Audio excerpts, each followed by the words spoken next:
Welcome to another episode of Let Us Cast. I am Andrew. With me, as always, is Bruce. Hey, man, how's it going? Hey, man. Ups and downs, just like, yeah. Strikes and gutters. Strikes, gutters, ups, downs, balls hitting the safety rail again. You know. Oh, my balls. Yeah, exactly. Oh, man. Fun fact, Bruce and I actually became friends because I bashed my balls on the safety bar of a roller coaster. Very true, because you decided apparently to ride a roller coaster even though you don't like roller coasters. Yeah, well, I'm sorry, with the name Yankee Cannonball, I was like, oh, cannonballs, yeah. Oh, you thought it was a water ride? Yeah, I thought it was going to be like a water ride, and I'm like, yeah, I get on the roller coaster, and I was like, where's the fucking water? By the time we start moving, I'm like, well, fuck, it's too late now. Oh, man. Not very observant. No, I'm quite stupid. I think we've already established this by like episode 1. Oh, my balls. Yeah. Yes, I am quite the stupid. So wait, did you end up actually riding the flume or no? Because that is actually a water ride. Or I think they had the Boston Tea Party. It's something like that. I think we did like a log flume ride, but I was like, yeah, I'm looking at all these rides a little more carefully now. After I stopped walking funny. Oh man. Yeah, I gotta say, like, starting this out, because we haven't done this for a couple of weeks now, so it's taking me some getting used to here. I'm like, oh crap, what buttons do I press? Yeah. Gotta, oil up the old gears and the old noggin. Yeah. Yeah. Yeah. But yeah, man, fucking lot of changes on the like since we last podcasted. I know you've got a hefty update or 2 or 3. Yeah.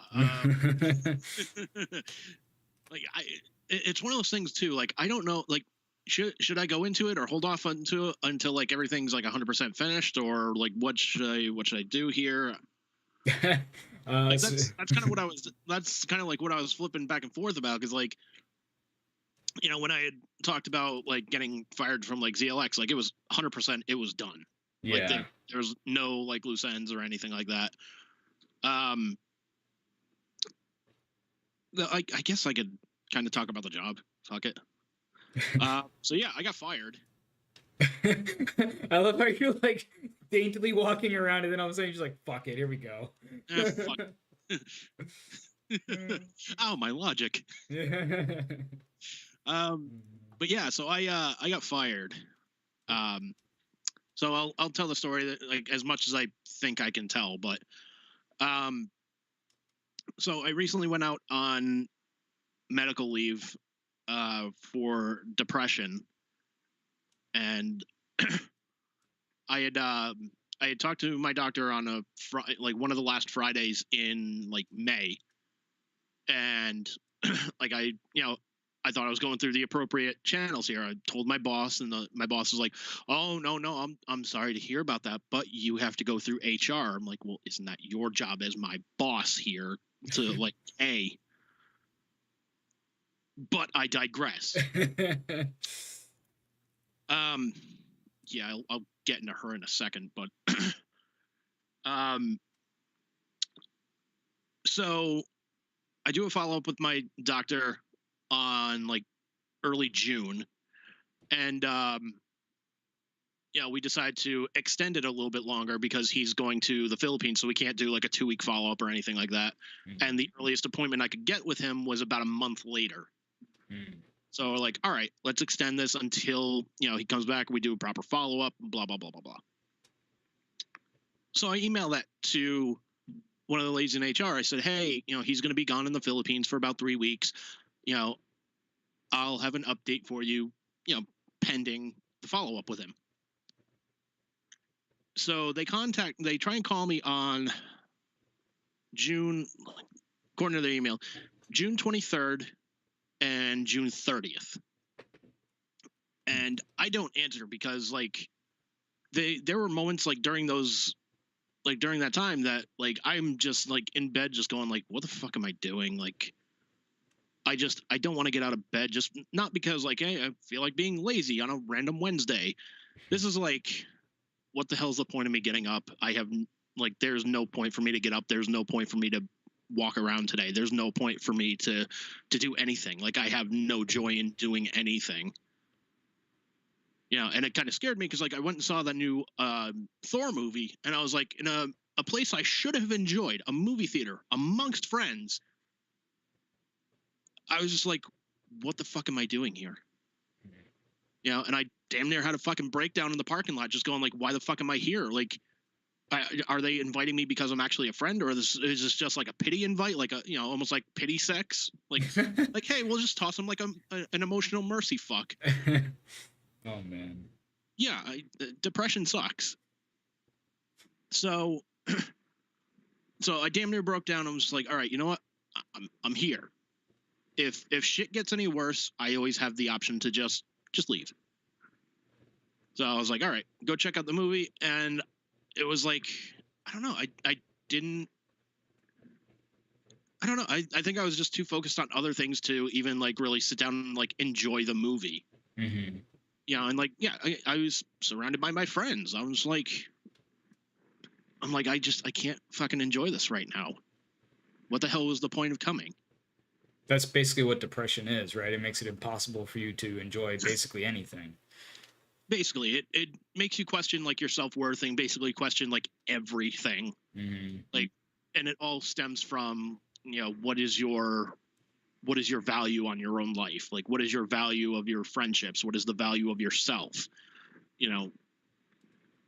And like, this is stuff I've talked to my therapist about too, of like, not having joy in anything anymore. And he goes, he's like, yeah, that's pretty bad depression. He's like, and even like during this time when I was out of work, he even said, you know what, forget about the job for right now. He's like, forget about, if you were looking for a new job, he's like, forget about looking for a new job.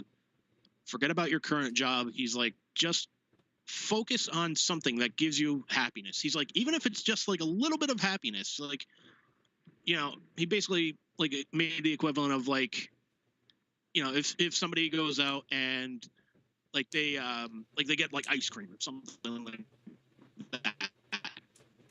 He's like, they're eating ice cream. He's like, have you seen anybody? Like, well, not really. Then again, I haven't really looked. He goes, well, he's like, that's them giving themselves a little bit of joy, like a little treat for themselves. Mm-hmm. And he's like, in the very least, that's kind of what you need to do is find yourself like that little treat that you can kind of give yourself. He's like, it doesn't have to be ice cream. He's like, it could be just sit down and watch a movie in air conditioning. He's like, it could just be, a can of Coca-Cola if that's what you want, or, whatever it is. Mm-hmm. As long as it gives you that little bit of happiness and you don't like, overdo it. It's not like, well, I mean, heroin gives me a little bit of happiness. Well, okay. Pull it up. But anyways. Oh, man. But I digress. But you certainly were in no state, obviously, to be fielding messages and stuff from your company while you're in this sort of like dank hole, No. So July 6th, hanging out with a friend of mine and checking the emails and whatnot, because, it's usually just shit from like Groupon or, geeky jerseys or something like that. Mm-hmm. So it's delete. And I just get an email from somebody at where I was working. I'm not gonna say their name because fuck them. But the title of the email was "Your employment at company name." And I was like, "Oh shit." You're like, that sounds serious. I'm like, all right, well, what is this? What do we talk about here? I open it up, and they basically said, because you didn't respond or answer the phone calls, we are considering that your resignation from the company. And I was like, all right. I mean, I can fire back on this one. So I had sent an email back to the lady essentially saying, hey, here's what's going on. Like, I didn't say why I was out because, they legally, they don't need to know. Right. So I'm like, all right, they don't need to know. That's okay. I can, explain to them, hey, this is what's going on.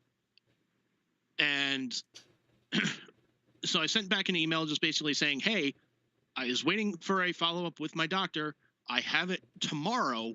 I can let you know what's going on. And she basically sent an email back saying, 2 phone messages were sent to you and you did not respond. Blah, blah, blah, blah, blah. I'm like, you got to be fucking kidding me. But the kicker was like, when you're able to return to work, please check out the company's website for open employment opportunities. I'm like, fuck you. So you have to basically get your job back again by going through the process again? Yeah, I basically have to apply for the job, go through an interview, get hired again. And it's like, guys, you guys are fucked. You guys are fucked. So wait, what was the span of time between the 2 messages that they sent? And did they leave voicemail or no? There was one voicemail that I was aware of. Okay. But I was just like, I'm not going to respond to this just yet. I'm going to, wait till I'm a little bit better and, and just kind of take it from there. And then they called me. Like, it's one of those things, like, you've put something off for like put this on the back burner for right now. I have something else I want to take care of. You take care of it. Next thing you know, like a week has gone by. You're like, oh shit. Yeah. Mm-hmm. Basically same thing happened, but I was still in a funk. I'm just like, fuck, I'll send him an email later or whatnot. And again, I get to send the email because I'm like, well, I'm stupid. Mm-hmm. And yeah, and like, I'm even telling my therapist this, and he's like, Jesus Christ, what the fuck is wrong with these guys? So, oh, man. Yeah. But I'm sure you're happy to be out of that place anyway. I mean, you weren't happy there, let's be honest. Yeah, I wasn't happy. So give you an opportunity to do something be a little bit better anyway. Well, yeah, because I'll talk about some of the reasons I was unhappy there. Like I've told them to you a couple thousand fucking times, and you've always been a good friend. Just like yeah, how long is he gonna keep going? Yeah, yeah. Yeah. No, I'm just waiting for my opportunity to do like a wrestling impersonation of like, you were in a funk. But I don't ever feel that it's appropriate. You were in a chainsaw, Charlie. Continue to come out of a box. You're over. Over. Here's the thing, man. If you were a true friend, you would do that. If you were a true friend, you would have convinced me to send them an email and just say, I'm sorry I haven't responded. My horses are sick.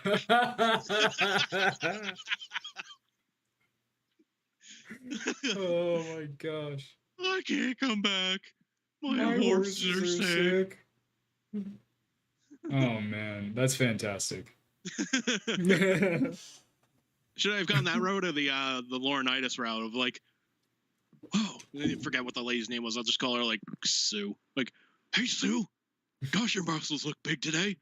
A pig, vascular. That'd be like, if you want the job back, I think. I think if I don't want the job back, I think that's the route I go for. Yeah. Just don't go with the Jim Cornette. No, that's like really don't want the fucking job back. Like, exactly. Okay, fuck you, motherfuckers! Dirty fucking driving everywhere to fucking Massachusetts. Kiss my Massachusetts, motherfucker. Give me a cheeseburger, motherfucker. Oh, motherfucker. But no, it's I was unhappy there for several reasons. Mm-hmm. So one of them, like the lady that did the interview and hired me. She was no longer doing like that specific job. She was becoming a technician. This was an ophthalmic doctor's office around Massachusetts.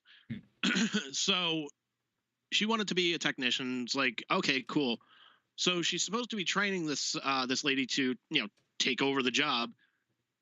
And it was almost like a Three Stooges bit in the sense of like every chance this lady got to screw something up, she took it like as a challenge. Hold my beer. Yeah, it's like, here's how to do the job properly. You seem competent. Hold my beer. Oh, man.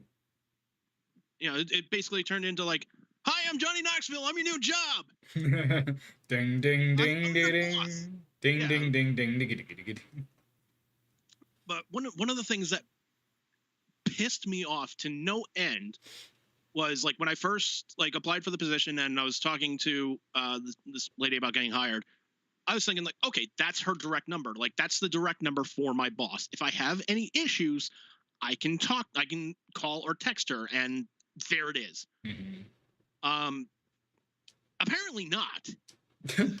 You weren't supposed to call or text her directly or anything? I would get a text from like 3 different numbers like throughout this, just going like, hey, this is who this is. Or I would send a text message to that number just going like, hey, whatever your name is. This is what's going on. I'm probably going to be a few minutes late to the office, or blah, blah, blah, blah, blah. Or, hey, I had a question about this. And somebody would send a text message back going, oh, hey, it's Jeremy. I'm like, who the fuck is Jeremy? So wait. When people had to, like, when you had to tell your boss something, like, that would happen? You would, like, text your boss and then you get, like, Jeremy back? Is that what you mean? Yeah. What? Yeah. Because apparently, like, that was a company phone, and, like, apparently it would get passed around. I'm like, what the fuck kind of nonsense is this? So if you had to call out or something, what were you supposed to do? Obviously not call your supervisor, because it could be Jerry. Yeah, it could be Jerry. Like, So, like, does Jerry have the power to authorize that? Like, what? no. So apparently I got the new number for this new lady, and I would just send her a text message. Weird. And I'm like, yeah, this is fucked. In a way, this is absolutely fucked. So you never really had, like, direct communication with just, like, one supervisor? No. That No. seems strange. Occasionally I would see, that lady around. It was just quick, hey, how you doing? Cool. Okay. And there were no drugs involved in this job, sir? No, I'm just kidding. Dude, do you have any idea how many times I asked my doc about, like, fucking a medical marijuana card? You're like, the work here, it's necessary. Shit changes on a dime. Yeah, like, I don't even know who Jerry is. but that's not his real name, but I know, but yeah, I was still. like, I don't know who the fuck. And later I found out, who Jerry was. I was like, what the fuck are you doing with the phone? What the fuck? Give it to someone I can actually, tell the shit that I need to tell. Yeah, like, if I have a boss, I should have a direct number to said boss for reasons. Did you at least have her email or something, or? Yeah, there was an email, but it's like, what the fuck point is that now? Yeah, you really still need to be able to call them. Yeah, because like even then I was 100% sure if I'd sent an email to my boss, it would have come back like, hey, sorry, she's not in the office right now. This is Jerry. Can I help? You motherfucker. Fuck you, Jerry. Poor Jerry, man. He's just trying to do his job. He gets handed the phone. But no, it's like, okay, I get having, company phones and whatnot, but that, like, if you're an employee and you have, if you have, like, you should have, like, a way to communicate with your boss other than, like, email, like, in case something, like, goes wrong, like. Yeah, because emergencies happen, or, Yeah.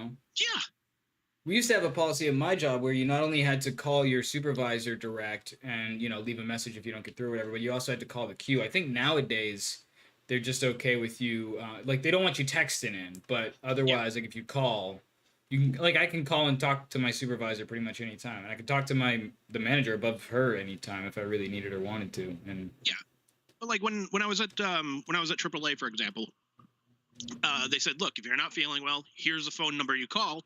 All you have to do, just leave a message. No, just leave a message saying Go what to calls. the Jerry department. I'm sorry. Just call Jerry. Oh.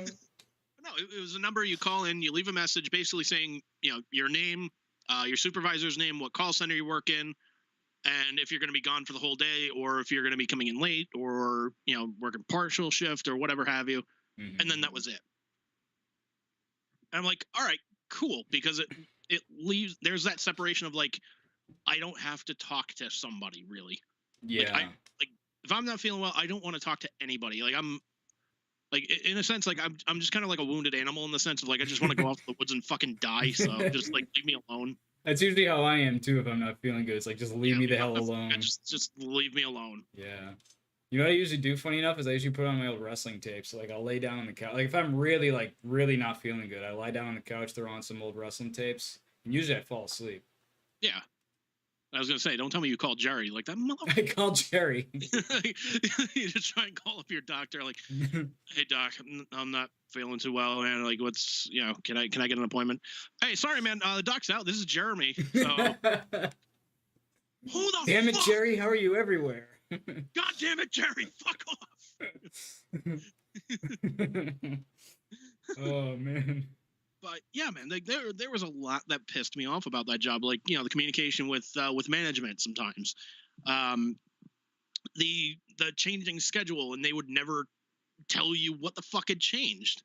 And especially like where you're going, because not for nothing, everything was kind of a hike for you, and some were more so than others. So yeah, it'd be good to know where you're going. Yeah, like am I in for a shit show today, or is it going to be not so bad? Well, no, like I even told the lady, like when I got hired there, she's like, you don't mind driving, do you? I said, as long as I know where I'm going, that's okay. Mm-hmm. As long as I have that clear plan of like, okay, this is where I'm going. Okay, no problem. Got the GPS set up. Let's roll. Mm-hmm.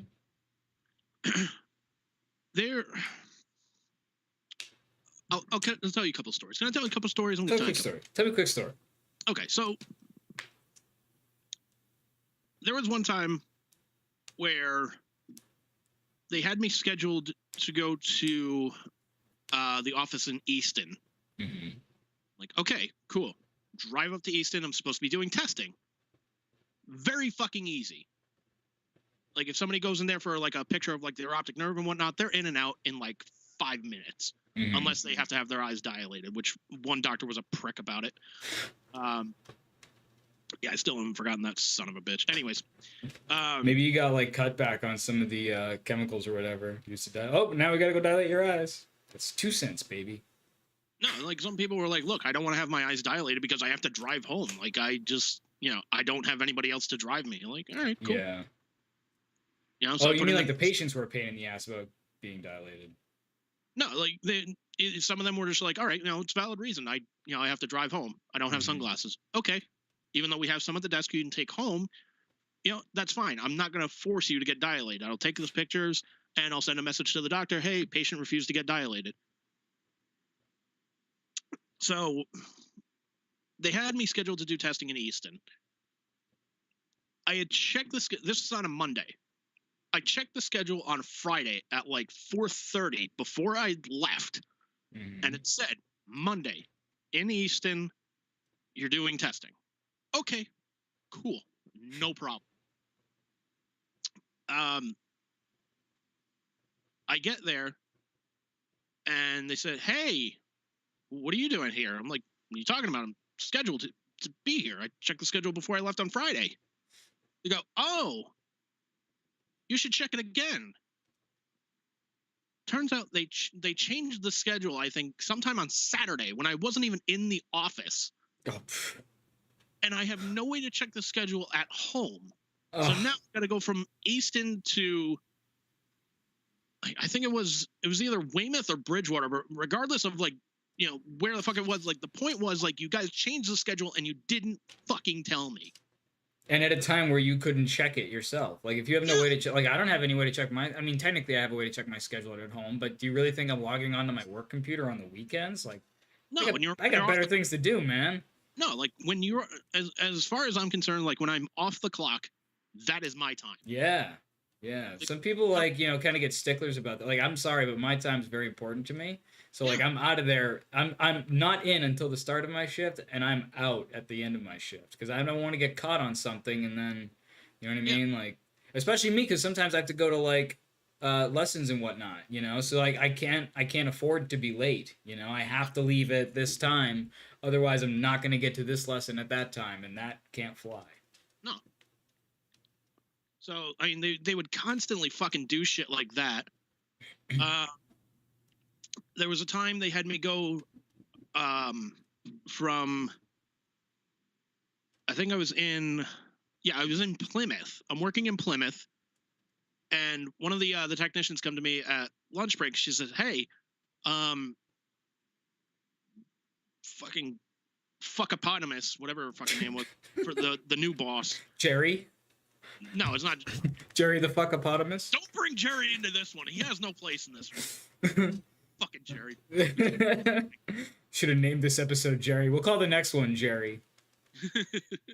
So, anyways, one of the techs I'm working with says, "Hey, the boss wants to know if you can go down to Bridgewater because one of the people that they had coming is threatening to quit if some like there was like some like communication thing, like somebody was threatening to quit and whatnot." And she said, it's going to be working with this other doctor that you like, and you're doing you're going to tech for him. I was like, all right, look, if it was any other doctor, I would have said fuck off, but because it's this guy, all right, cool. Mm-hmm. So I drive from Plymouth to Bridgewater, which is about, like, with traffic and everything, was about 40 minutes. About 45 minutes. A little less than 45 minutes. I'm not kidding around. I know. So I get there. I just can't help but think, like, whenever you say 40 or 45 minutes, I'm like, is he ribbing me? This is not a rib. No. So, so this doctor had. So I get there, and everybody's looking at me like, "Hey, what are you doing here?" I'm like, "What do you mean? The boss asked me to come down here to fucking tech for you guys." She goes, "Oh, we already have like 2 technicians, and like the doctor only had like, I think it was like 10 patients in the afternoon." I'm like, "Well, then why the fuck am I here? Is she that fucking stupid?" So I was like, look, she just kind of left everybody shorthanded up in fucking Plymouth because, like, up in Plymouth, there was like a total of like, I think it was like between 55 to 60 patients throughout the day. That's not including like last minute ones that like come in last second and whatnot. Like, "Hey, my eye hurts." Go to the fucking ER. Anyways. But that's what you're there for, is to help people with their eyes. Yeah. But still, it's like, you can make an appointment. I still don't wanna. You can, A, make it a fucking appointment. B, yes, if you feel it's like an emergency, go to the emergency room. Well, yeah. Yeah, I mean, theoretically, if it's an emergency, they would go to the emergency room. But yes, if not, then you would think they would set an appointment. Be like, you know what, this has really been bothering me for a little while. Maybe I should call somebody and set an appointment, not just randomly show up at the door. Or, like, some of the things that people would do is they would go to, see their doctor and whatnot, and the doctor would make an appointment for, like, the next day or the day after that or something like that to get seen. Mm-hmm. Cool. No problem. Anyways. I was like, are you digesting? No, I was burping a little bit.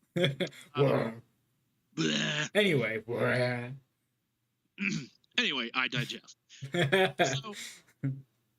So I'm sitting there in Bridgewater. I'm like, all right, well, it's another like 40-minute fucking drive back to Plymouth.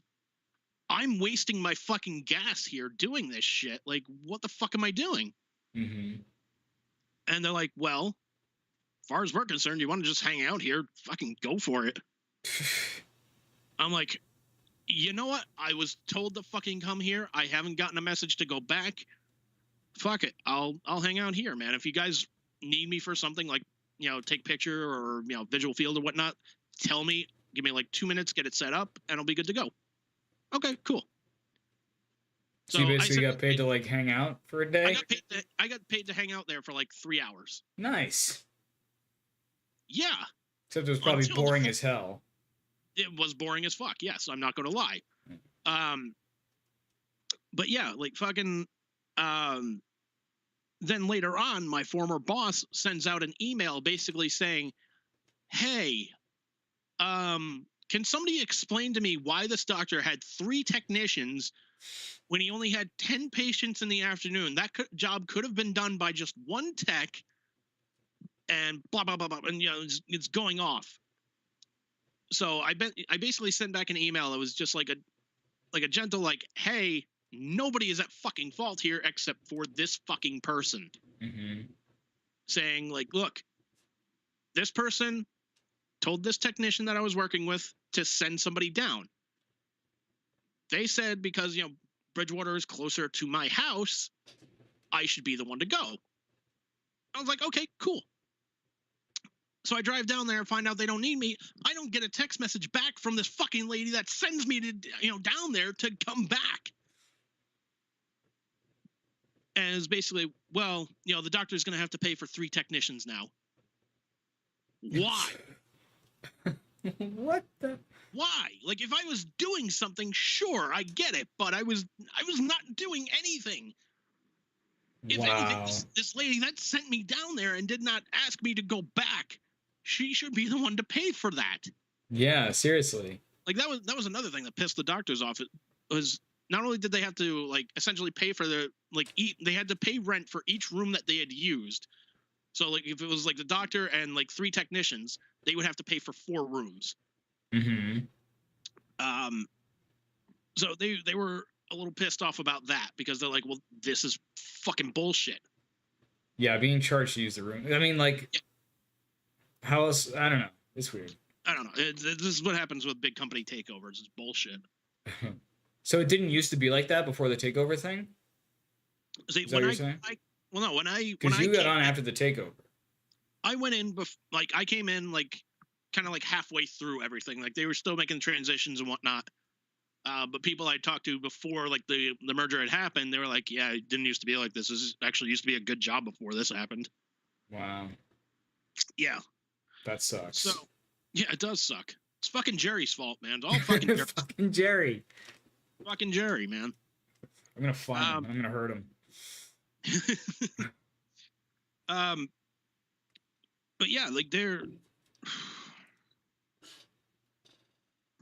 I'll tell you another story. Can I tell you another story? Tell me a story. Tell me a quick story. It's a quick story? Tell me a quick story. Yeah, I'll tell you a quick story. I'll tell you a quick story. Quick story. There was a doctor there. And like I don't mind saying his name because he's a piece of shit. Just as a human being, he's a piece of shit. His name, what was his name? Dr. Chang. He was an absolute fucking garbage of a human being that I had met there. There's other doctors there that were fucking pieces of shit. So I had been scheduled to do some testing for him one day. And part of the process was like you look over the doctor's order, find out like this is specifically what they want for their test. Mm-hmm. You do their test. Like, do they need the patient to be, do they need the eyes to be dilated? Do they need this specific test done? Do they need this? Do they need, et cetera, et cetera. Mm-hmm. So I had everything written. Like, my way of working was like I had a list of the patients. I had all the notes on there, like what the doctor was, like which doctor it was for, all the notes for it.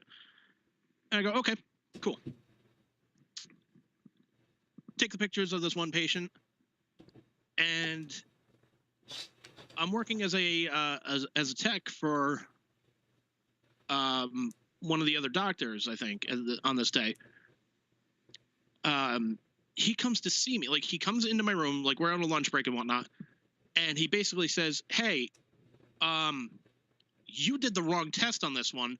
I don't know if this is your fault or if it's your training or what the deal is, but you messed this up. And he's going on for 20 fucking minutes. Oh, man. not only is he going on for 20 minutes, before he even starts, he's like, hey, sit down. Like he's pointing to a chair in the room. I'm like, what the fuck? All right, let me sit down and see what he has to say. Oh man. And then he just keeps going. And I'm like, I don't know why, to this day, I don't know why I didn't just stand up and just say, that's what was in the notes for the test that you wanted. So he goes on and he's like, I can see by the look on your face, you don't believe me. So follow me. Brings me into his office that he has. And he brings up on the computer. He's like, this is the test that you did. This is the test that I wanted. He's like, you see the difference with these? I'm like, yeah, I see that. I'm like, what good is this going to do? What good is, like, screaming at this guy going to do? Is there any way to prove that you were right about the notes or no? Yeah. Yeah, I was. Were you able to prove him wrong? So, get this. So, I talked to a friend of mine, Donna, who worked over there. Mm-hmm. And we've known each other since, like, the fucking Boston radio days. I don't even want to say the station name. Fuck them. Yeah, I know. I carry a lot of anger sometimes. Anyways. You? Nah. No. He's a big old teddy bear. Yeah, I was just going to say that. He's just a big old bear. Look at him. He's a big dumb animal, isn't he, folks? No. So I was like, hey, can you do me a favor? She goes, yeah, what do you need? And she works, like, specifically in testing. Mm-hmm. I said, hey, can you look at the notes for this patient for testing and just double check, make sure to see, like, if I was wrong, like, all right, I'd legitimately, like, go to him and just say, hey, I just wanted to apologize again, blah, blah, blah, blah, blah. And she looks at the notes. She goes, okay, what kind of test did you do? I did this test. Yeah, that's exactly what's in the order. Like, he got what he had ordered. I'm like, you're fucking kidding. Did you show it to him? No, I didn't, because I was like, all right. Well, no, because I'm like, what fucking good is it going to do? Because I even asked, I said, is he going to apologize for this? Everybody had asked about that. They're like, no, he's not. If anything, he'll find a way to flip it around and make sure that you're still wrong about it. Wow. And there were a few people that were like, yeah, you know what? He used to be a really good guy, just joking around. I'm like, what the fuck happened? I don't know. Like, this guy's supposed to be fucking hilarious? Like, give me an example that he's funny. Because you just chastised me for 20 minutes straight and about something that he was wrong about. Yeah, and apparently I wasn't the first person that he had done this to. Oh, really? Yeah, like, he apparently has a reputation for doing that. Oh, that's lovely. Yeah. The kind of, personality you want in someone who's a caregiver for the public. Yeah, the kind of personality in somebody that you'd like to, come at you with implements at your eyes. Yeah. Yeah. Yeah, the exact type of fucking personality that you want somebody to, tell you not only what's wrong with your eyes, but what's wrong with you as a human being. It's like, I just came to get my eyes checked. Well, let me tell you what's wrong. What else is wrong with you? Your mother dresses you funny. You smell like Fritos. Yeah, it's like, you know what, dude? Fuck you. It's like, I even asked my former boss at that time. I said, I'm not going to get an apology from this guy, am I? She's like, nope. I was like, can anything be done about that? Like, can he be, like, talked to by management? Because, like, that, there's no fucking need for him to, like, sit me down and, chastise me like I'm a fucking child. No for shit. Over 20 minutes over something that wasn't even my fault. And she goes, it's not going to happen. Did that happen in front of other people, by the way? Like, when you were in the room getting chastised by him? Or? No. At least there's that, but still, like... But still, it's like there was no need for it to happen. For some reason, I was picturing you in some sort of, like, communal cafeteria kind of thing, and, like, people sitting around, and you're just getting fucking, ragged on by this dude. No. And I really wish I had screamed at this motherfucker back. Like, just taking it to that extreme of, like, you know what? Fuck you. You're wrong. Here's your notes from what you fucking ordered. Here it is. Just pull on a fucking Willy Wonka. Like, it's all there, black and white, clear as crystal. You ordered this fucking test. You Good now day, chastise sir. me. You now chastise me and I want to shove you down the stairs or an empty elevator shaft. You lose. You get nothing. Good day, sir. Well, I don't have to. Good day, sir. That last part was kind of Heyman of you. Good day, sir. If you would, sir. Have a good day. My client demands that you go take a flying fuck off of the highest place that you can find. As long as you strap your ego to it, that should add about a couple thousand pounds because your ego is enormous. And he wants you to fly over to Egypt and drown in denial because that is a river. He wants you to drown in a river, good sir. Oh, shit. Yeah, man, fuck that guy. Give him some fizzy lifting drink into a room with a spinning fan. Yeah. This one's real, bitch.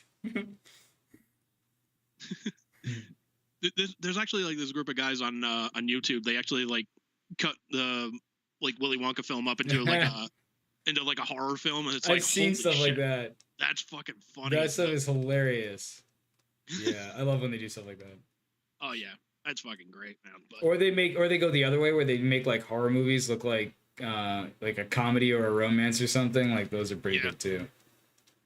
There was one they made years ago. I think it was like the website Cracked or College Humor or something like that. Like they made like a Willy Wonka like horror trailer. Yeah. For Lloyd as Willy Wonka. I was like, fuck, I want to see this now. Oh man. But yeah, man. So so anyways, the job sucked. There were doctors there were two doctors that were pieces of shit specifically. One of them I told you about. The other one, fuck her. She's a fucking pain in the ass. She knows it. And yeah, fucking again, talk down and fucking chastise me like I was a fucking child. And even though I had like never really worked with her before. And like the thing was too, like each doctor was different. Mm-hmm. Well, that makes sense. I mean, everybody is different, so each doctor is going to be different. In a sense, yes. But a lot of them would get pissed off. Like if you were like brand new to them, like they would get pissed off that how do you not know how I work here? How do you not know about this? Like she legit got fucking pissed off at me the first time I worked with her. I'll never forget this shit. I worked with her for the first time. I go into a room to kind of like get everything set up and whatnot, and she goes, "What are you doing in here?" I'm setting up. I'm Andrew. I'm working for Dr. Whatever her name. I said, I'm scheduled to work with you today. I'm just kind of getting things set up so I can start bringing patients in here when they're ready. She goes, "Oh no, you're not going in this room." I'm like, okay, where should I go? So in the Easton office, there's like this little like corner. There's like a back room that they had used for storage that had the chair, computer set up and whatnot. And normally like people would, in the testing would use that room as like, hey, I need this computer. It's right next to the testing room. It's, it's fine. I need this. She puts me in there and she gets all pissed off because she's like, I have to pay for another technician here. And and apparently what she didn't realize was like at that time, like I'm still like considered in training. If you're in training, you don't have to pay for that person's room. So essentially she got pissed off at me for nothing. For nothing, yeah. For nothing. And she put you in a closet. Yeah, she put me in a fucking like a storage room. Maybe she was thinking if you came out of a box, you'd be over. Nah. No? Nah. No, that's pretty shitty, man. That was pretty shitty. Like, dude, there were times I was like, fuck, well, if I have to work with her again and be in this fucking back room, I'm going to wear that fucking Mick Foley mask.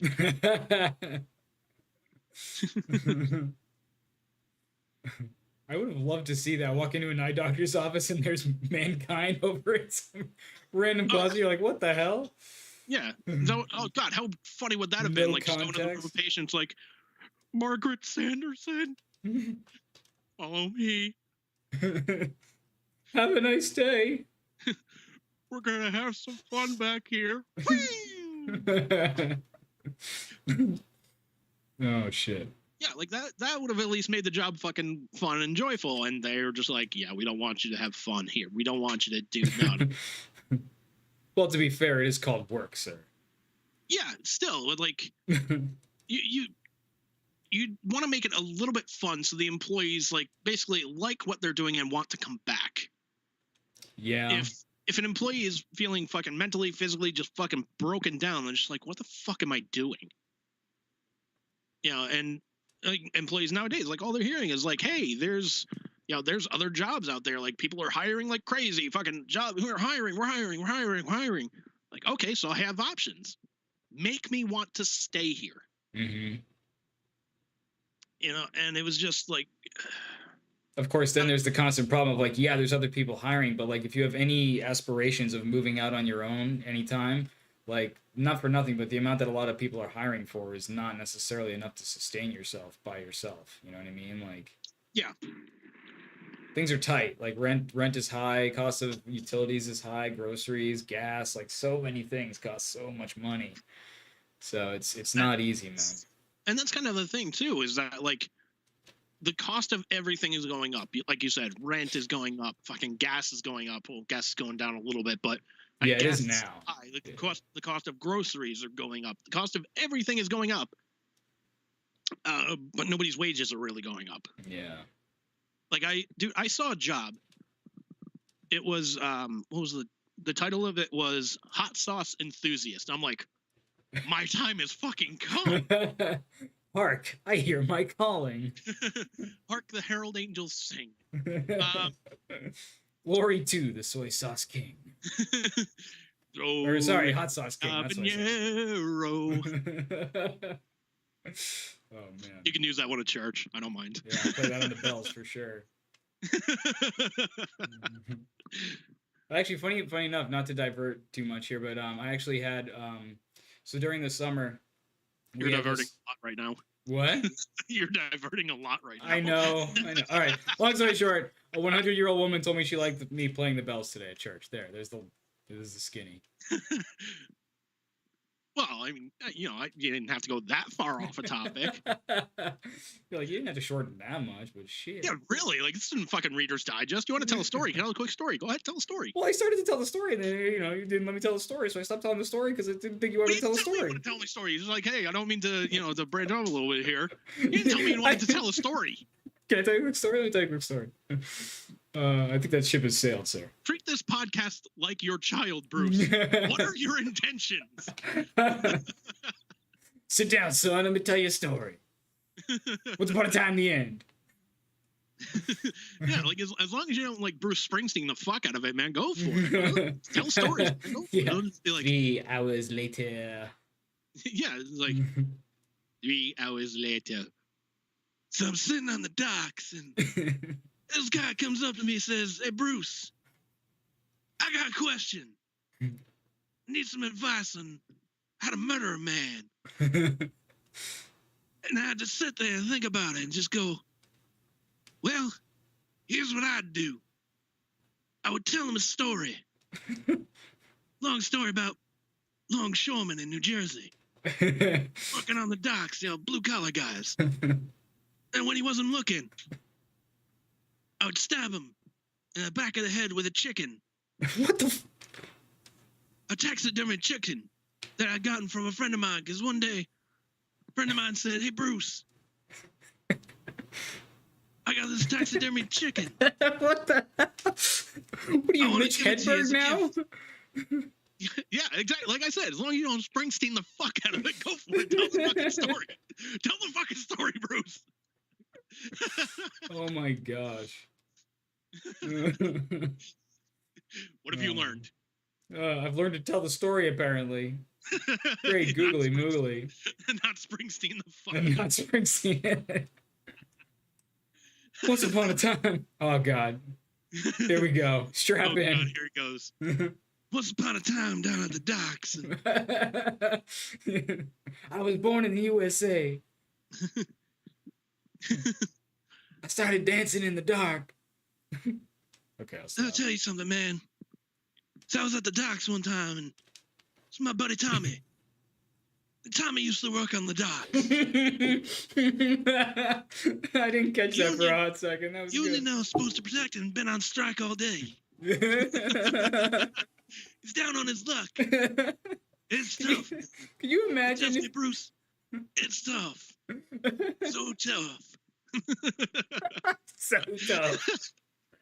Can you imagine if you went to a Springsteen concert and then actually starts quoting some other group's lyrics? He does that for like hours straight. Just like, what the hell's going on here? What am I watching right now? Like Springsteen starts like quoting like Raspberry Beret or Yeah, yeah. It's just like something's happened to Bruce Springsteen. I don't know what it is, but he's doing like vocal, like speaking covers. Dude, I think the boss is on the sauce. No, dude, I think the ultimate thing like that would make me a Springsteen fan like for life is if I go there and he just goes, "So I'll tell you a little story, man. I was playing a show on the docks." No, just kidding. I was playing a show out on the docks in Pittsburgh. And I just see this sign out there in the audience. Some guy got a big sign out there that said, "Kane Dewey." Oh, you had an opportunity there, sir. And it said, "Kane Jerry." Because Jerry comes up to me and he says, "Hey, Bruce, there's a guy out there. He's got a sign that says, Kane Jerry." Now, I don't know who Jerry is. But this guy Jerry comes up to me and he says, "Hey, Bruce." Oh my gosh. 3 hours later. 8 hours later. So this guy Jerry comes up to me and says, "Hey, Bruce." He's circling back on it. "Is it possible to kill a man with a chicken?" I say, "Hey, Jerry, why do you come to me with these ridiculous quests?" And he goes, "I don't know, man. But I just rolled a 14. And I'm supposed to get some kind of special attack. And all I got in my inventory is a chicken and a potion." Wow. Dude, I would be a Springsteen fan for life if he did that shit. Like, it wouldn't even be a contest. Like, dude, would you rather go see Billy Joel or Bruce Springsteen? Now they know about the chicken. I'm all about Springsteen. Would you rather go see Paul Stanley or Bruce? Bruce. Do you like Bruce Springsteen at all or no? Because I gotta admit, I'm not much of a fan. Like, I'm not a big fan of his, but like, you know, I like some of his songs. Yeah, you won't turn it off if it comes on, kind of thing. No, I'm just like, all right, if it's on, you know, whatever, cool. Yeah. Like, I barely listen to music nowadays. It's pretty much just podcasts. Yeah, I tend to listen to like the same stuff over and over again. Like I have a couple of albums that I just kind of cycle through, you know. Yeah, like I think this week, like I was listening to Mr. Big for a little bit. I switched up to Richard Marx, and then I went to Wolfgang Van Halen. Nice. And kind of went back to podcasts for a little bit. You know, then switched it up to the Outfield. So what's the Outfield? Yeah. The Outfield, like, wait a minute. I told you about the Outfield the last time I talked to you. You did? I said, "Hey, Bruce." Oh, no. I was down by the docks with a guy named Jerry. I said, "Hey, Bruce, you ever heard the song Your Love by the Outfield?" And I started yeah. Oh, yeah. And I think I sent you a clip of it, and you're just did. "Oh, that song. Okay, I know who that is." Okay. I got to admit, though, I still forget how it goes, like, right this second. Sing it real quick. I'm not going to sing for you. Sing it real quick. I'm not a fucking jukebox. How dare you? I put my quarter in. Sing the song. I put a quarter in. Drop your pants. Dance, monkey. What was it? So the guy comes up to me and says, "Hey, Bruce, Joseph's on a vacation far away. Come around, talk it over." Oh my gosh. Yeah, so many things that I want to say. Nope. It's not ringing any bells? No. You're just saying that to get How's the chorus go? How dare you? How's the chorus go? I don't want to lose your love. There we tonight. go. There we go. I don't want to use your love tonight. Yeah. So who is that again? The outfield. The outfield. Yes, the outfield. The outfield. Which is kind of funny because I was at the docks Oh, one no. day. This guy comes up to me and says, "Hey, Bruce, here's this group called the Outfield." And I said, "Yeah, man, I know the outfield. I know it's Brett Gardner, Aaron Judge, and the guy in right field, right?" I know the outfield and the infield and the pitcher's mound and the whole dang thing. I know the second base, the first base. I even know the umpires. You don't put nothing past Bruce. This field is mine. Let me tell you something, man. You don't know the outfield. You don't know the infield. You don't know the umpires. You don't know the stats. That's And you hard certainly times, don't Daddy. know Jerry. They don't know Jerry. That's hard times, man. Hard times. That's hard Oh times. And the son of a plumber. my god. And you don't know the outfield. Or the infield. Or the American Nightmare. That's hard times. The Born in America dream. Bruce Rhodes. Listen, baby. Listen, baby. It ain't me. It ain't me. I ain't no fortunate son. No, That's no. not Bruce Springsteen, is it? No, that's, John Fogerty, but I still. was gonna say, like, what? What just A happened? joke is a joke, Bruce. Don't fucking make me explain it to you. How fucking dare you? God damn it. I was like, wait a minute, that's not Bruce. What's he doing? So this guy was on a podcast. This is like, Bruce. You're an idiot. This guy is mixing up impressions. He's doing Dusty Rhodes. It's supposed to be pretending to be you, but he's singing John Fogerty songs. Yeah, that was very And I said- confusing. Dusty Rhodes singing John Fogerty when we were just talking about Bruce Springsteen. My brain kind of had a little heart attack. Just like, I can't. And I say, hey, man, I don't know what a Dusty Rhodes is, but I know that's hard times, man. It's like impression inception, dude. There's impressions inside impressions, inside of parodies, inside of jokes, inside of stories. Like, that's the podcast in a nutshell.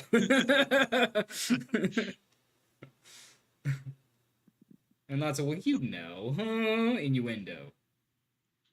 Yeah. So a guy says, hey, Bruce, Oh, gosh. rumor and innuendo is you podcast with this guy named Bruce, and he likes to explain the joke. And I said, yeah, he likes to explain the jokes, because I haven't figured out how to kill him yet. It's hard to do that over Skype. It's hard to do it over Skype, but I'm watching that show 1,000 Ways to Die, and I'm only up to number 14. And I'm praying for a thunderstorm, baby.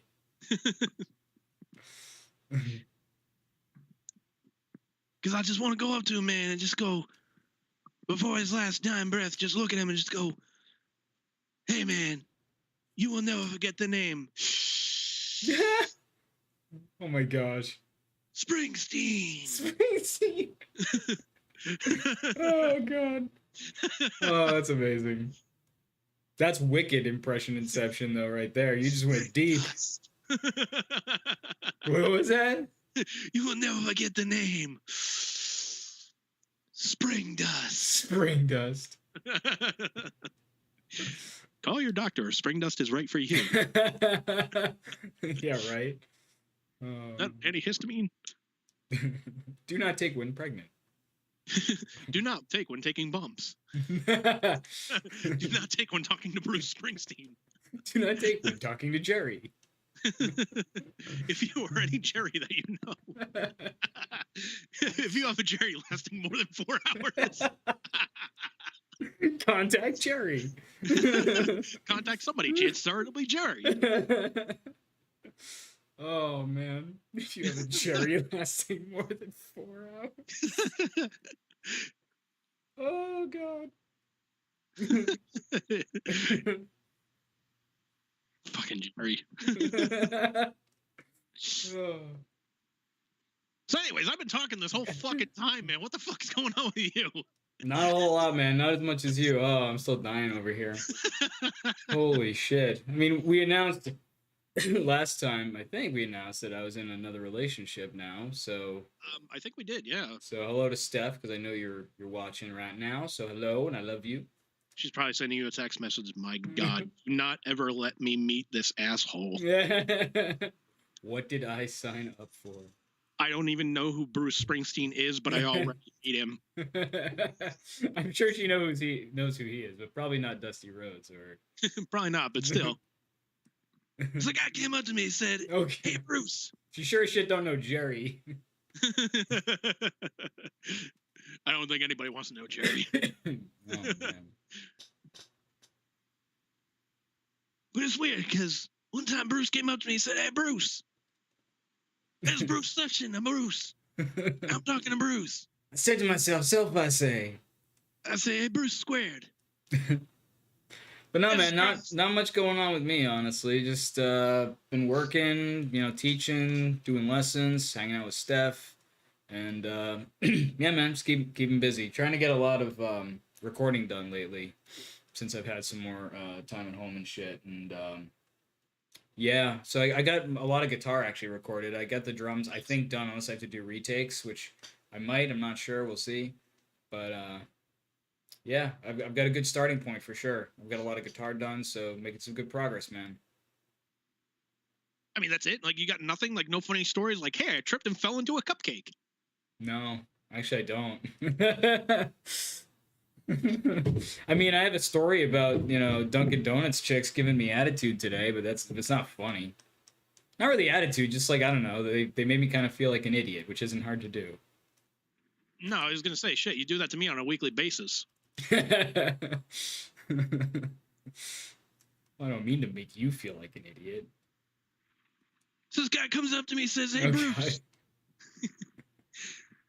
how do I make my friend Bruce stop treating me like an idiot?" And I just looked at him and I said, "Hey, man, that kind of reminds me of a story."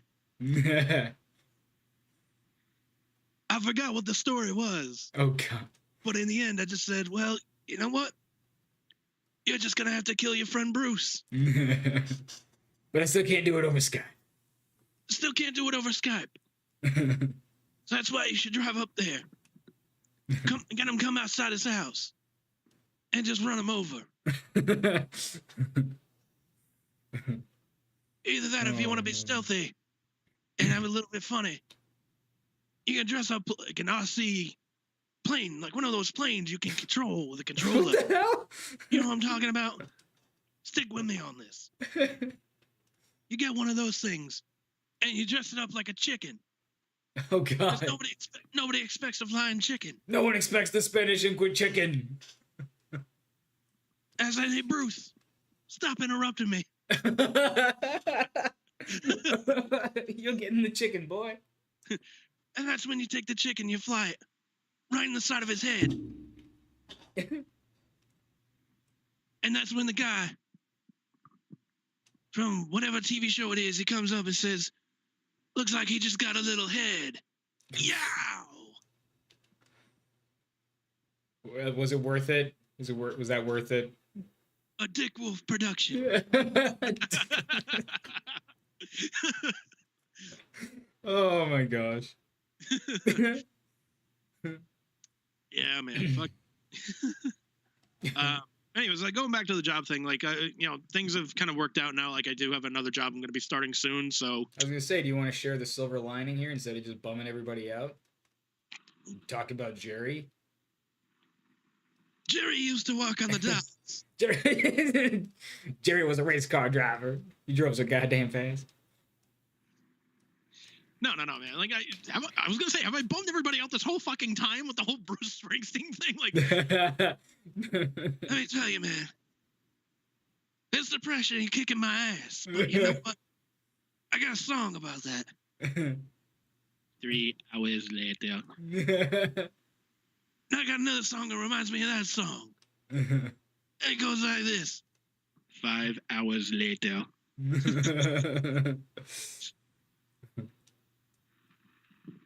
No. Yeah, like I was gonna say, I don't think I brought everybody down like the whole fucking time. No, I didn't mean the whole time, but just with the job shit. Like, Yeah, like come on, man. That was like a portion of this. that's true.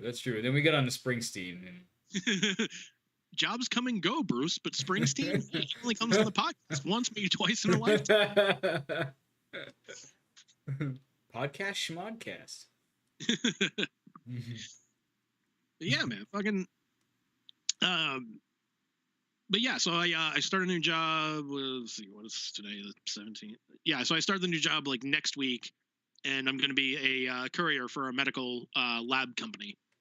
So basically, just drive around, pick up like specimens and whatnot, bring them back to the lab, and vice versa, whatever have you. You said specimens. Yeah. Yeah. Specimens. I have specimens in my wiener. So that does beg the question: what kind of specimens do you know, or like what are you carrying? Blood? All I was told was bodily fluids.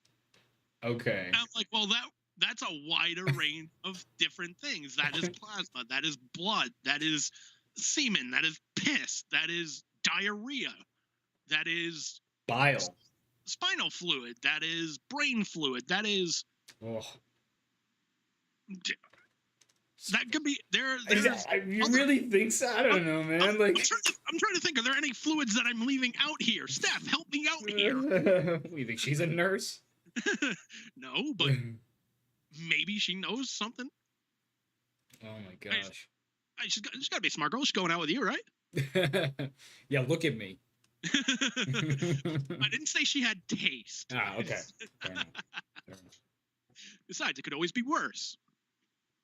Oh man. Okay, now what about like as far as where you're going? Like, are you gonna? I assume you're gonna know in advance where you're going. It's not gonna be like a repeat of this other shit where it's like, no. You're going to Florida today with a bunch of seamen. Like, hey, if you want me to drive down to Florida and you're paying for the fucking mileage and I'm getting paid to do all that shit, fucking hey, I'll drive down to fucking Florida for you. Right on. Like, probably when I get my AC fixed before I do that, but that's another story. Yeah. Anyways, but no, it's basically servicing like, I think he said the farthest north I would go would be like Worcester or Worcester if you want to fucking pronounce it like. Damn it. Damn Massachusetts towns, right? Yeah. Yeah. So some Massachusetts towns, all of Rhode Island, and a little bit of Eastern Connecticut.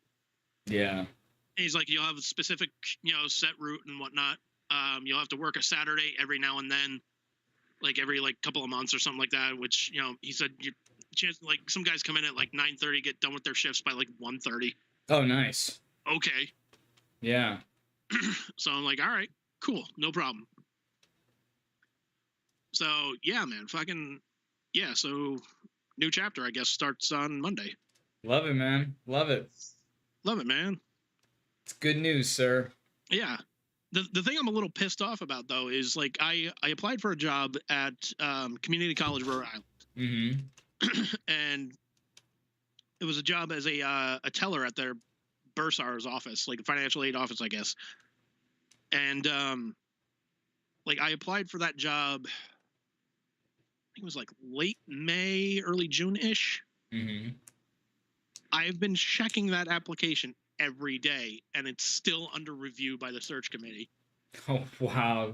I'm like, man, but I was like, you know what, man? The hours fit what I wanted. It was like $41,000 a year for pay. Nice. I'm like, fuck, Monday through Friday from like 7:30 to 3:30 or like 8 to 4 or something like that. Nice. And it basically said you're either going to go to the campus in Lincoln, which is like maybe half hour north of here, or Warwick, which is about 15-20 minutes. That would have been perfect, man. Would have been perfect. Yeah. I was like, all right, well, you guys, it'd be kind of interesting to see like where it goes now, because like knowing all my luck, it's like, okay, you accepted this new job, congratulations. CACRI reaches out like, hey, can you come in for an interview? Like, where the fuck have you been? Well, I mean, you could always change jobs, you know, and just be like, listen, I'm sorry, I was waiting to hear back from this other job, and I mean, now I got it, and peace. I could, but I mean that to me comes off like a real like a dick move, especially because it was like a friend of mine who, like, it was a friend of mine who like essentially gave me the job. Oh, okay, then yeah. That's kind of a dick move. Yeah, a little bit. You know, so thanks for getting me the job, but yeah, I'm out of here. I mean, unless you tell them like, hey, just so you know. Yeah, I don't know. I don't know. I mean, that still kind of seems like a dick move, though. A little bit. Because then it's like, okay, well, like, suppose like, you know, the community college like calls me back like a month later, just says, hey, we want to hire you for the job. It's like, okay, well, sorry, man. Like, you guys wasted a month like training me and doing all this job, and you wasted all this money on me, but I'm going somewhere else. So now you have to find somebody else to do this. Yeah, I get kind of guilty about that shit too, honestly. Yeah, like I get really fucking guilty about that shit. But I mean, if you told them in advance, well, I don't know. I guess it's one of those things you don't really want to tell them in advance, because then they'll be like, well, there's the door, man. If you really don't want to work here, then don't work here. Yeah. Yeah. And especially like you said, with having a friend who got you the job, then yeah. So you don't want to come off as a dick or unappreciative. Yeah. Yeah. So I really don't want to come off as a dick or, you know, anything like that, you know? Yeah. You know, I said, you know, look, you were the one who gave me the shot. I want to show you and prove to you that you were just in giving me a shot here. That it's not like, oh, I'm just helping out a friend. It's like, well, no, you're hiring somebody who's going to do a damn good job for you. You got the push for a reason. Yeah. Always comes back to wrestling. Yeah. Yeah, like my attitude now is pretty much pro wrestling. It's like, just fucking pin me and pay me. Pin me, pay me. Pin me, pay me. That's it. You know? Yeah. I mean, I'm not necessarily stoked about my job. I have a good job. It's certainly a good paying job. It's just, you know, it has its frustrating moments and things like that, like any job does. But I also have a lot of freedom and flexibility, which is hard to, you know, kind of look a gift horse in the mouth there, because it's like I could work from basically anywhere, you know? Yeah. So if I ever like want to go somewhere and I don't necessarily want to use PTO, I can still technically work from wherever I am, as long as I have internet. So yeah. Like the cool thing too was, like, he asked me, he said, hey, do you have any dates that you're not able to work? So that way we can just put them in now, and then like schedule wise you'll be all set. So yeah, so I took 2 days off in September, because you and I hopefully gonna go see Aerosmith at Fenway. Yeah, I hope so. This would be. I'm hoping so.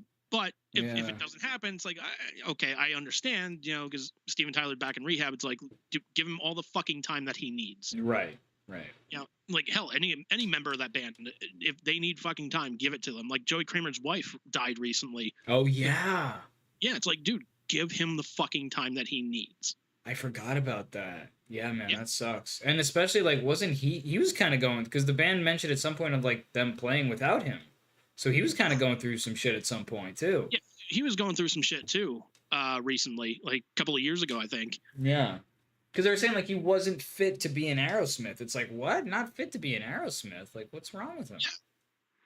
And, like, there were times where, like, you know, his doctor told him, like, you know, your heart has, like, some kind of issue. I think I remember this years ago. They're like, look, your heart has some kind of issue. You need to step away from the drums for a little bit until we can kind of get everything under control. And so Aerosmith, you know, played a couple of shows with, I think it was Joey's son. It was like his son or his drum tech was drumming for him. Mm-hmm. And, like, he would sit off to the sides and just watch the show and whatnot. And it's like, well, okay, cool, man. Fucking they got all, like, you know, they're obviously telling him, like, look, your health comes first. Mm.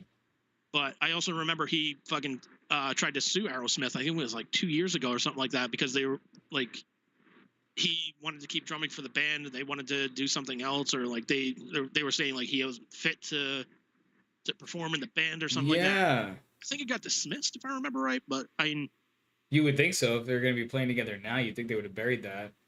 Yeah. You'd hope so anyway. I think all the shit did get buried, so. Yeah. So yeah, man, here's hoping. Here's hoping, but so I took 2 days off for that, because I was like, my new hours are going to be from like 11 a.m. to like 7:30 at night. I'm like, there is no way I can drive from like East Providence to fucking Boston and make it to the show on time. No way. No fucking way. No way. Especially with traffic and everything. No. Yeah. So I'm just like, all right, we're going to be there pretty fucking late anyways. So. Yeah. I think I have that day, maybe the day after off. I forget. Yeah. But So I asked for that day and the day after off. Because I'm just like, I don't know what the fuck time I'm going to get back home. Yeah. You know, I don't want to wake up at like 10:30 and just go, Yeah, right. So, I mean, I might actually have to work the next day, but like we were just talking about, like I work from home, so I can kind of, if need be, roll out of bed like a zombie and, you know, get the headset on and start working. It's not ideal, obviously, because when I'm tired, I'm grumpy. But I got some time off coming up at the end of this month because we got Lowell Folk Festival coming up at the end of the month, last weekend of July, and then nice. in August doing a road trip to go get Steph's daughter.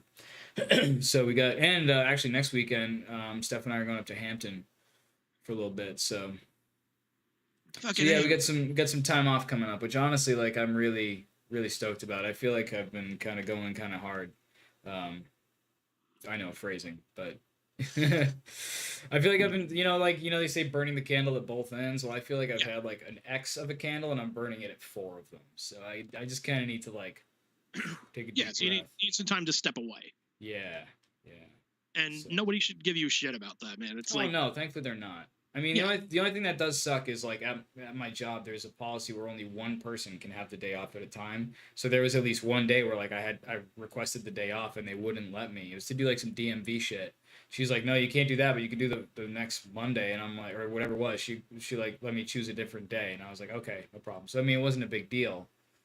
So at least they were willing to work with you and whatnot. But yeah, and I mean, if it were a really big deal, I mean, you know, let's be honest, like a really big deal, like having to go to someone's funeral or something, like it's not going to be a last minute thing. Like even if it is unexpected, like you'll know a couple days in advance at least that it's happening. So I can be like, hey, I need this time off, and I'm sure they'd be like, even if there's someone else working, it's not like they're going to tell me no for that. I can't imagine. Yeah, I mean, for a funeral, like I mean, you gotta go for that. Yeah, so. Here's hoping that doesn't fucking happen, but I'm just saying, like, they like, honestly, my company is really cool about shit like that, about taking time off, so. Yeah. So. Thank goodness. Thankfully. But, yeah, because, I mean, it's one of the things I've tried to do is try and find, like, that company that not only says, like, you know, hey, you know, we take care of our employees, you know, we care about, like, their well-being and blah, blah, blah, and like I want to find a company that says that and backs it up.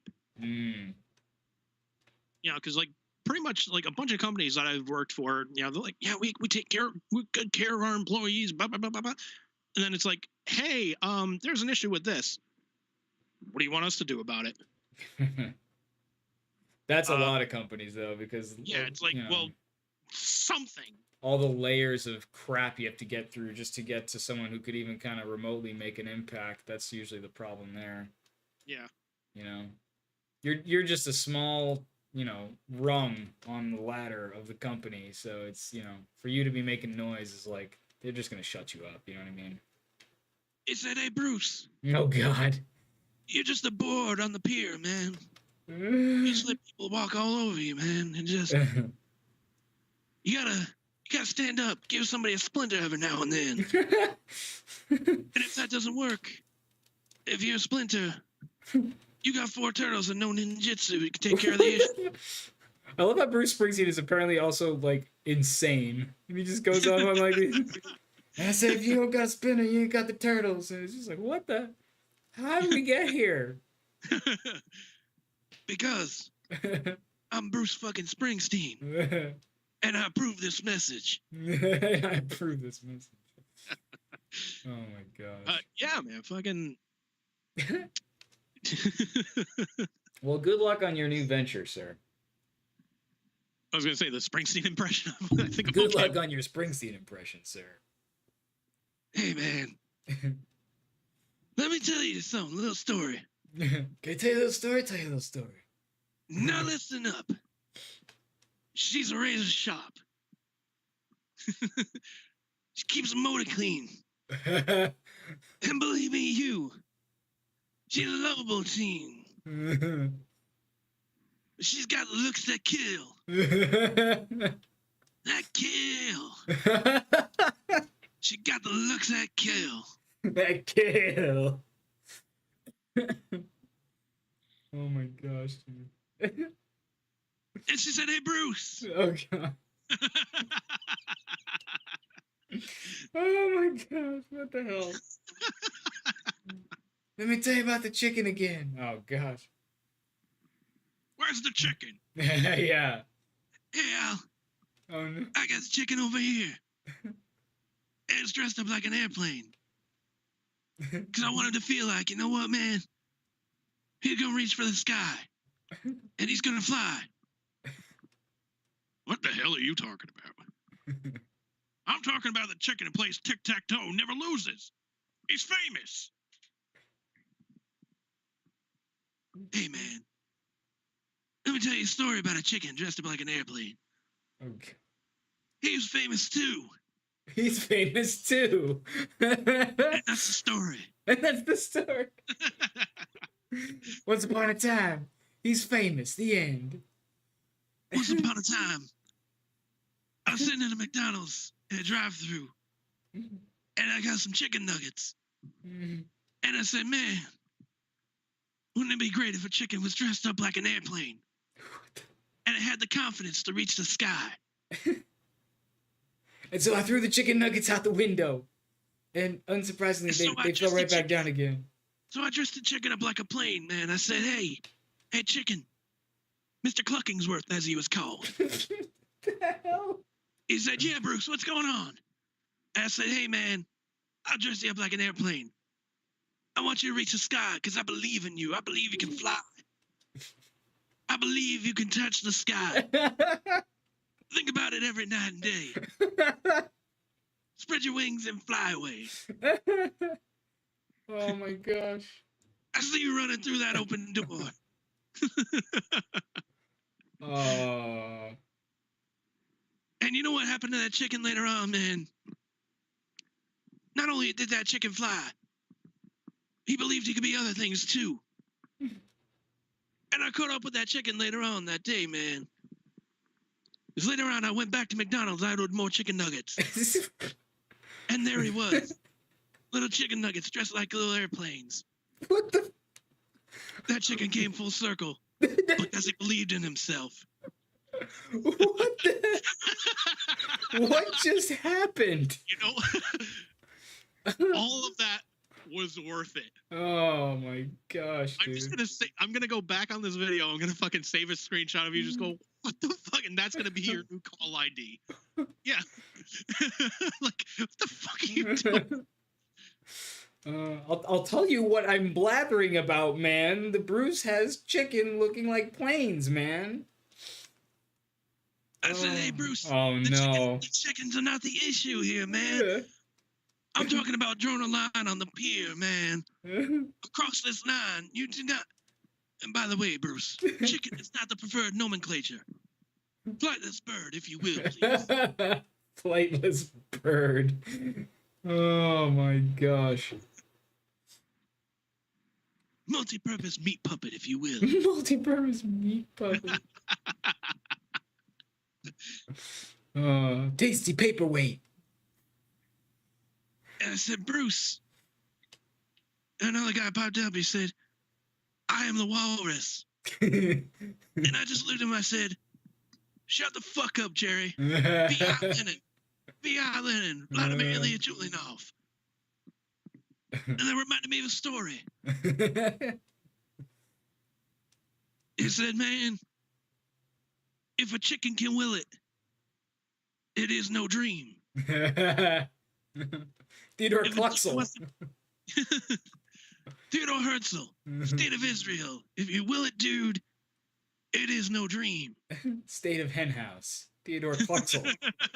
Theodore Herzl. State of the Hen House.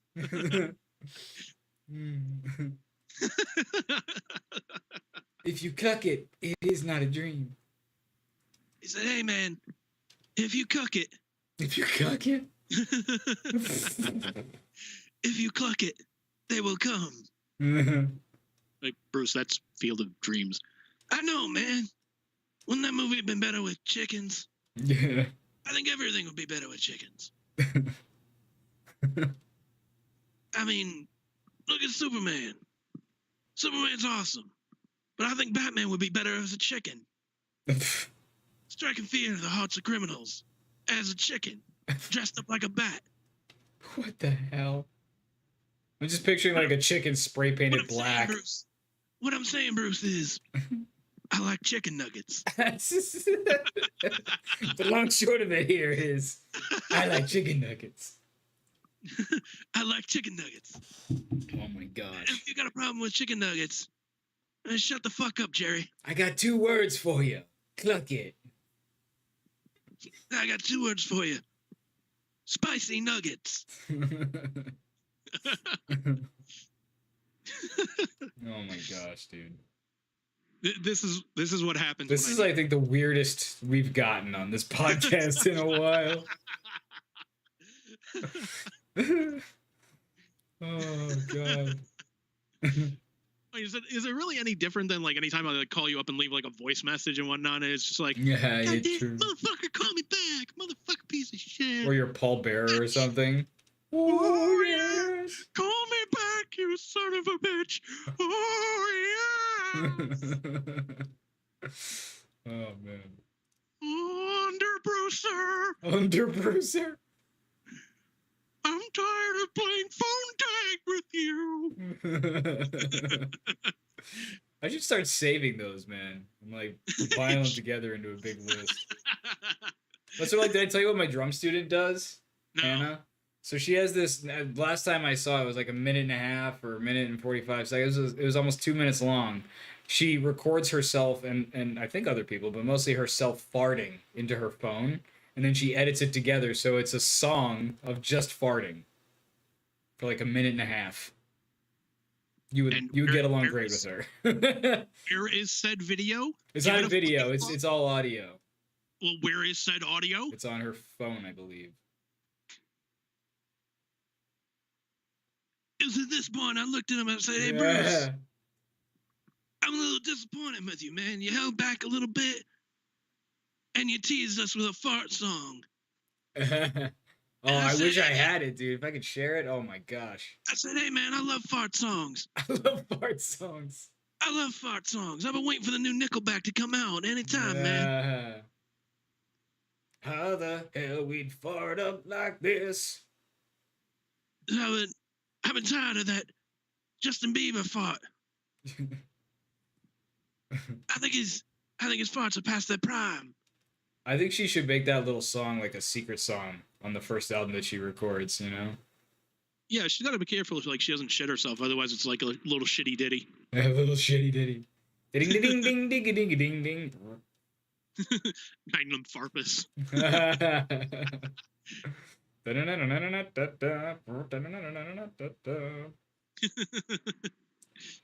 She needs to do something with it though, 'cause that's hilarious. I mean, who thinks of that though? Like, kudos to her, man. Like, right? I'm gonna record a couple of my farts and put them together into a song. Yeah, it's pretty hilarious. Here's what you need to do. Here's what you need to do. I looked at my say, Bruce. Oh gosh. Now here's what you do, man. You ask her if you can use that audio, like the farts, and just use that as like the backing drum beat for one of your songs. It's not like in time or anything. It's just literally like just all these different like farts stitched together. I mean, I guess it's possible theoretically to do that, but I mean, if only you had some equipment where you could. Oh, shut up! I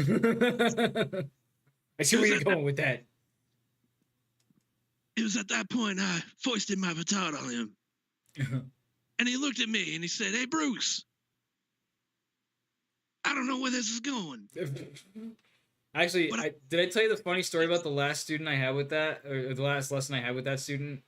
No. Same student. Well, I don't want to like dox her or anything, but like, Don't. If you're gonna dox her, don't. Not really fucking do it. doxing, but yeah, no, I'll tell you Don't it fuck- off air because I don't don't want to fuck- get in. I don't don't- want to like.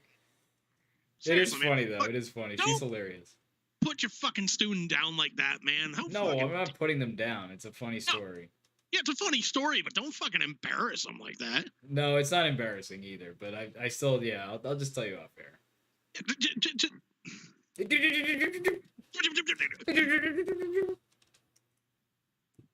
Listen, man. That translates from Bruceanese to Bruce. Leave your student alone, man. You got one student farts into a phone and makes a song, man. That's creative. You gotta roll with that. Basically, yeah. There's nothing wrong with that. She's gonna be the next Justin Bieber. Oh, And then I man. said, hey, Bruce, I don't know where this is going either. I know where this is going. Oh god. Because your student came up to me on the docks and said, hey, Bruce, I have a teacher named Bruce. And he tells funny stories about me. And I don't like him. What's the best method to kill him? And that's what I said. I looked at him. I said, hey, man, this guy's your teacher, right? Yeah. Kill him with kindness. Give him a box of chocolates that has laxatives. Oh. Give him cookies. Then he'll write his own song. Give him chocolate chip cookies that have laxatives. Oh, I would take some chocolate chip cookies, son. Push him down the stairs Push him. into a pool of laxatives. Either way, he's gonna have a shitty time, Yeah. and he's gonna learn his fucking lesson. Anyway, here's Born to Run. Speaking of shit situation, here's Born to Run. I imagine Steph is tuned out by this point. Oh, I'm sure. So has anybody with any sort of, Taste. yeah, Common sense. yeah, exactly. Shit, man, I tuned out. No, I'm just kidding. What do you And think I'm I've been- here. Why do you think I've been letting Springsteen fucking tag in for me all this time? I told my story. I said my piece. So I said, hey, Andy. He's like, Andy, tag me in, man. I'll tell a story. I'll tell quick stories. Quick stories. I'll tell a quick story, man. Oh my gosh. But yeah, I don't imagine anybody's listening at this point. That's all right. This will be up on YouTube. You guys can enjoy it at a later time. And if you got YouTube Premium, Oh, here we go. He slipped into it. if you go to YouTube Premium, you can download this song. This song. It's a song. It's a music. Sorry, everybody. Apparently, Bruce Springsteen's a little. Hi. I say, hey, Bruce. Bruce. Right, he's like a robot, right? And he's like, like tweaking out. He just keeps repeating himself. You can download this podcast if you got YouTube Premium. Or, if you got a program to transfer a YouTube video to an MP3. I mean, you could do that too. I mean, if you're not lazy. Or There you are just ways. watch it on YouTube. There are ways, man. You don't want to know about. You could have a podcast by 3 o'clock this afternoon. Nail polish. There are ways. There are ways, Bruce. You don't even want to know. But yeah, man. Yeah, I think that's gonna wrap it up for us. I could do this for hours. I can tell. Oh my gosh, dude. Say, hey, Bruce. We're now in hour 18 of this podcast. I was kidding, man. You got anything to plug, man? Not yet. As we get closer, I will be releasing some stuff, probably to what's it called? Spotify, things like that. So nothing to plug quite yet, but eventually, once I get everything finished up, which hopefully will be before the end of the summer, then I will let you know, sir. All right, cool. Well, there is something on the horizon, though. That's There's awesome. definitely something on the horizon. Very, very A couple cool, of man. somethings on the horizon, because I got a lot of projects I'm working on, actually, because I have some other songs that aren't even going to be on this EP that I've been working on. I've been working on a project with my former coworker Jeff. We're gonna do some playing out locally, locally and shit. So we've been working on like what covers to do and stuff. So Okay. that's what I mean, man. Keeping busy. A lot of music related stuff, whether it's lessons or writing or recording or rehearsing. So lots of shit going on, man. Lots of those strands in old Duder's brain. I said, hey, Bruce. Yo, God. Of course, something's always on the horizon. If the sky is not on the horizon, then where the fuck is it? And you're just dancing in the dark. Then then the pier's on the horizon. I love how there's always a pier involved. Or the docks. Hey, did you know that I'm a magician too down at the docks? I said I deconstructed a boat, and then I made it a pier. Ow.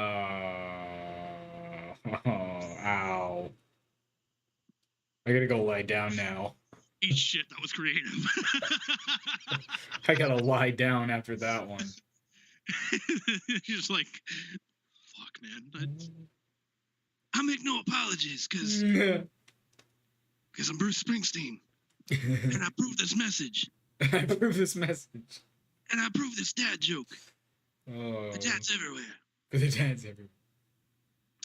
Yeah, I got nothing to plug other than I went and actually bought a book today. Oh, what book? I bought this book, Radical Love. Right on. Learning to Accept Yourself and Others by Zachary Levi. Nice. Very nice. So I'm going to hopefully have that read by like next week. How big? How long is it? I don't know. It's book. I don't know. It's a book. Shit. Yeah, it's a little over like 200 pages. Oh, that's not too bad. It's not too bad. I just finished a 600 piecer. That was a long ass book, man, and I gotta say I didn't really enjoy it. I said, hey man, look at you wagging your library dick around. Yeah. This is a work of pure fiction. It's a tale. It's a tale like life. So every now and then, it points me in the right direction, but things get a little hard. Oh. I'm Bruce Springsteen. And I approve this message. And I approve these dick jokes. Oh, God. Come back next week. Maybe I'll get a little nuts. Oh, my gosh, dude. Is that too soon, or should I wait 2 more weeks? I mean, you can tell me, Bruce. If telling nut jokes is getting a little hairy, let me know. Jeez, dude. It keeps getting worse somehow. This podcast brought to you by Manscaped.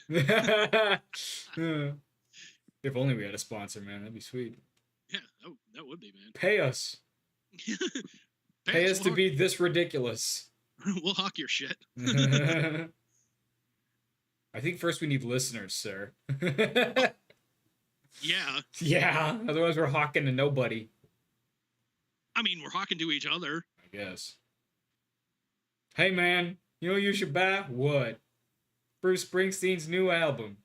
Hey, man. Hawking about my kind of one. Sponsored by Manscaped.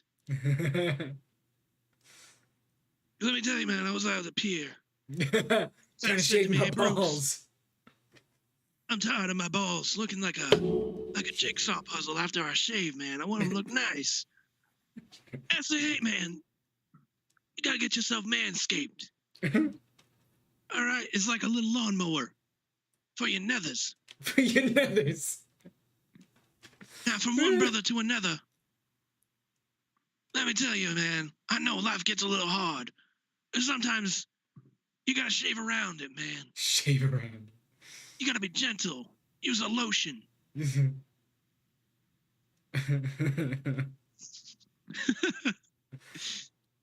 What have we gotten into, man? That is a look of terror on your face right now. It's like I should have squashed this right at the fucking beginning. Like, hey man, we're podcasting next week. I don't know. You gonna do that Bruce Springsteen impression? I don't know. Maybe if it comes up. Yeah, I'm not fucking. Nope. Fuck this shit. So actually, yes, there will actually not be a podcast next week, and not because of the Bruce Springsteen, because I'm going up to Hampton. So. I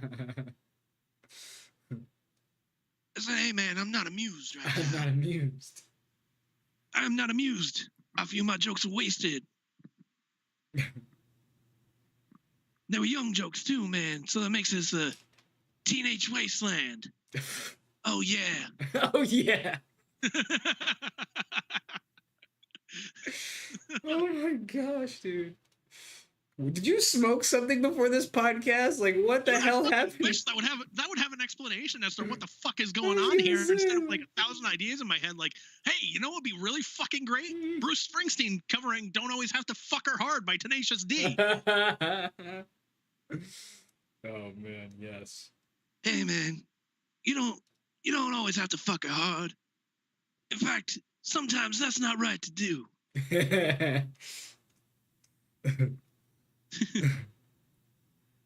Sometimes you got to make some love and fucking give her some smooches too. And let me tell you about smooches, man. One time I was down at the docks, said some guy came up to me and said, Bruce, sometimes I like to fuck my girl hard.